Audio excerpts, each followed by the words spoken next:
Dr. Guy Lamb, criminologist at the Department of Political Science. Dr. Lamb, good afternoon to you. We keep seeing this kind of violence in Khayelitsha, and we see a repeated pattern of violence like we do here. What does this tell us about what's really happening? Well, it's quite difficult because, I mean, this type of violence has been happening in different parts of Khayelitsha. So it hasn't just been happening in, for example, Site C, where the recent incidences were. But it does really sort of speak to a bigger issue where you're seeing groups of organized criminals who are using violence to try and get their way. So it's either about getting revenge, it's either about seeking to seize control of a particular area and kind of govern that area in that sort of way, or it's about trying to use violence to extort money out of people. So this is it's not confined to Khayelitsha. We've seen it happening in Khayelitsha, we've seen it happen in Umfuleni. Of course, it's slightly different, but we're seeing it happening in Kraaifontein, in Manenberg, and Hanover Park. So it's a sense of around, you're seeing groups who are using violence to seize control of particular neighborhoods or to force their will on certain communities. The Khayelitsha Development Forum has said that this really became a much bigger problem. Extortion rackets in particular started to really grow during the pandemic. Do we know what it was about the pandemic, I presume the lockdown, that led to this rise in extortion rackets? Well, we're really kind of looking at, we've only got sort of anecdotal evidence about this, so we sort of have to piece it together and speculate. But I mean, if we look at sort of organized criminal business, it's the same as many other businesses. They got squeezed under lockdown, times were tough, there was less opportunities and resources around, and they had to adapt their business model.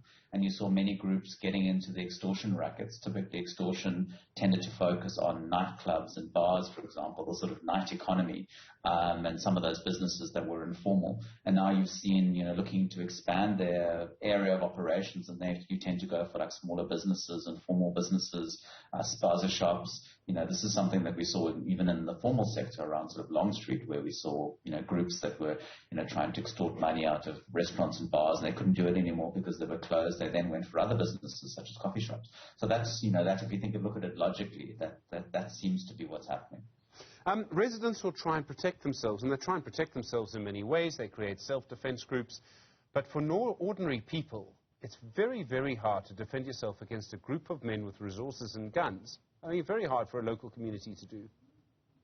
Yeah, it's, in those kind of cases, even if you're organized, even if you have a neighborhood watch, your street committee is well resourced, if you've got an organized group of men that are armed and have access to firearms and almost unlimited ammunition, there's not much you can do other than trying to put pressure on the police and working with the police and, kind of pressuring them to be there, to be more visible, and then also engaging with the police in terms of pointing out perpetrators. But of course, that can be quite dangerous as well, as we've seen in the Western Cape. If you kind of giving evidence against alleged perpetrators, you yourself might end up dead. So you are, in a very, very vulnerable position as kind of ordinary people living in communities such as Site C.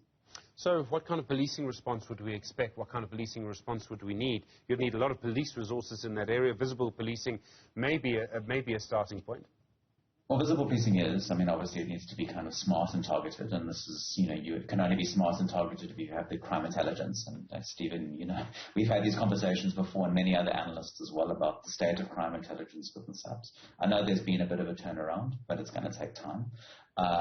But of course, it is about having that targeted approach, and this has been an ongoing problem, and it goes back even before the Khayelitsha Commission of Inquiry into Policing 2015 that identified these problems and said you need much more focused, community-orientated policing. There were some changes, but there hasn't been enough.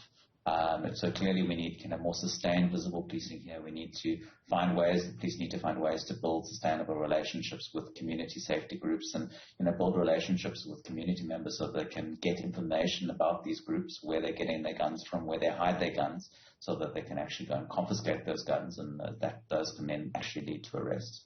When you have an extortion gang like this one, you have defense groups that will start.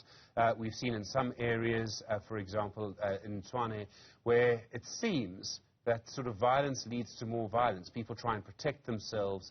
You end up having a very vicious cycle that then gets very difficult to break. You do. We've seen this many times before. I mean, the Operation Ladula response that we saw within Deep Sloot as well. We've seen it within Lenasia a few years back. I mean, we had a very prominent acute issue in Philippi East, for example, where you had gangs versus vigilantes, and it led to 12 people being murdered in the space of like 24 hours. And that led to this prominent police response, and you saw then the Minister of Police, Fikile Mbalula, at the time agreeing to allow the military to go in.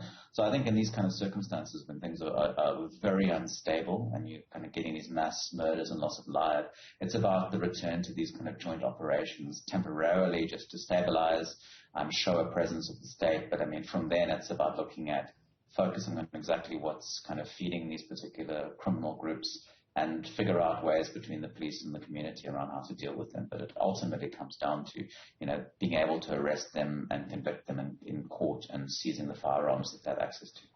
There will, of course, be more cause for the military to have more of a role in all of this. Military quite stretched at the moment, dealing with the floods in KwaZulu-Natal as well. I don't know if the military will be able to do very much to help.